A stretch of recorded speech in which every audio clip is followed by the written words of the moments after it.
Inilah 10 hewan yang dijanjikan masuk surga oleh Allah Subhanahu wa taala. Yang pertama, burak, tunggangan Nabi Shallallahu alaihi wasallam. Burak merupakan hewan surga yang dipilih malaikat Jibril untuk menjadi tunggangan Nabi Shallallahu alaihi wasallam menempuh perjalanan Isra Mi'raj. Burak itu terpilih karena kerinduannya berjumpa dengan sang Nabi Shallallahu alaihi wasallam. Nomor 2, unta Nabi Saleh. Allah memberi mukjizat kepada Nabi Saleh berupa unta hamil yang keluar dari batu. Unta itu menghasilkan susu segar yang dapat dinikmati orang-orang sekampungnya. Namun di antara penduduk Samud ada yang jahat dan sampai tega membunuh unta tersebut. Akibat perbuatan kaum Samud itu, Allah menurunkan azab hujan batu kepada mereka. Nabi Saleh dan orang-orang beriman selamat, sementara mereka binasa. Dikabarkan unta ini diperkenankan Allah untuk masuk surga. Nomor 3, anak sapi Nabi Ibrahim. Nabi Ibrahim alaihissalam adalah seorang yang sulit mendapatkan keturunan. Berbagai usaha sempat ditempuhnya bersama istrinya Sarah, tetapi Allah Subhanahu wa taala belum juga mengabulkannya. Pada suatu hari, datanglah 3 tamu yang tak dikenal ke rumahnya. Sebagai orang yang gemar memuliakan tamu, Nabi Ibrahim alaihissalam tetap memuliakan mereka dengan hidangan. Hidangan itu berupa daging anak sapi panggang. Sayangnya, ketiga tamunya tidak mau menyentuh hidangan sedikit pun.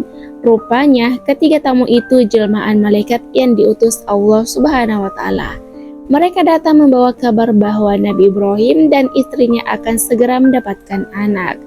Anak itu tak lain adalah Ishak. Sebagai ganjarannya, anak sapi yang disembelih itu diberi balasan masuk surga.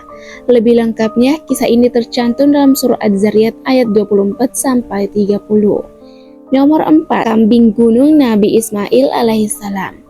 Nabi Ibrahim alaihissalam pernah diuji Allah untuk menyembelih anaknya Ismail. Ujian itu sungguh berat mengingat menunggu kehadiran Ismail bukanlah waktu yang singkat. Namun, berkat keikhlasan dan kepatuhannya, Ibrahim berkenan menuruti perintahnya. Akhirnya pun demikian putranya Ismail. Hingga pada suatu ketika hendak disembelih, Nabi Ismail alaihissalam diganti dengan seekor kambing yang gemuk dan sehat. Rupanya begitu cepat malaikat mengganti dan menyelamatkannya dari penyembelihan sang ayah. Cerita dramatis dalam surah As-Saffat ayat 102-107. Nomor 5, hudhud, Ratu Bilqis. Burung hudhud termasuk jenis burung pelatuk yang disebut Allah dalam Quran surah An-Naml ayat 20-40. Burung ini ditugasi Nabi Sulaiman mencari kabar ke daerah lawan. Salah satunya kabar dari negeri Sabah. Sepulang dari suatu perjalanan, burung hudhud melaporkan kepada Nabi Sulaiman bahwa dirinya menjumpai perempuan dengan segala kekayaan, namun masih menyembah matahari. Rupanya Allah Subhanahu wa taala memberikan keistimewaan pada burung itu berupa kemampuan fisik dan juga daya jelajah yang hebat, sehingga dapat terbang jauh dan tidak pernah tersesat. Awalnya Nabi Sulaiman tidak percaya dengan apa yang disampaikan sang burung, hingga ia pun kembali mengutusnya membawa seruan dakwah kepada Ratu Bilqis di negeri Sabah. Setelah mengantarkannya, hudhud diperintah untuk mengamati tanggapan Ratu Sabah. Mendapat surat kiriman, Ratu Bilqis segera mengumpulkan para pembesar kerajaan. Mereka kemudian berunding apa yang harus dilakukan untuk merespons surat Sulaiman. Hasilnya adalah mengirim utusan untuk mengantarkan hadiah kepada Raja Sulaiman di Yerusalem. Burung hudhud terbukti benar telah menunjukkan tentang kerajaan Sabah yang tidak diketahui oleh Nabi Sulaiman alaihissalam. Berkat jasanya, burung hudhud pun dijamin Allah Subhanahu wa taala masuk surga. Nomor 6, semut Nabi Sulaiman. Hewan berikutnya yang dijamin akan masuk surga ialah semut-semut yang berbincang dengan Nabi Sulaiman alaihissalam. Kisahnya berawal dari perjalanan Nabi Sulaiman dengan pasukannya ke sebuah daerah. Di tengah perjalanan mereka melewati sebuah lembah yang diserangi semut. Melihat kedatangan Nabi Sulaiman alaihissalam, Raja Semut langsung memerintahkan rakyatnya untuk masuk ke dalam sarang.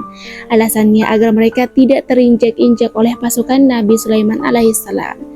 Mendengar instruksi Raja Semut kepada rakyatnya, Nabi Sulaiman alaihissalam meminta pasukannya berhenti seraya memberi kesempatan kepada kawannya Semut memasuki sarang.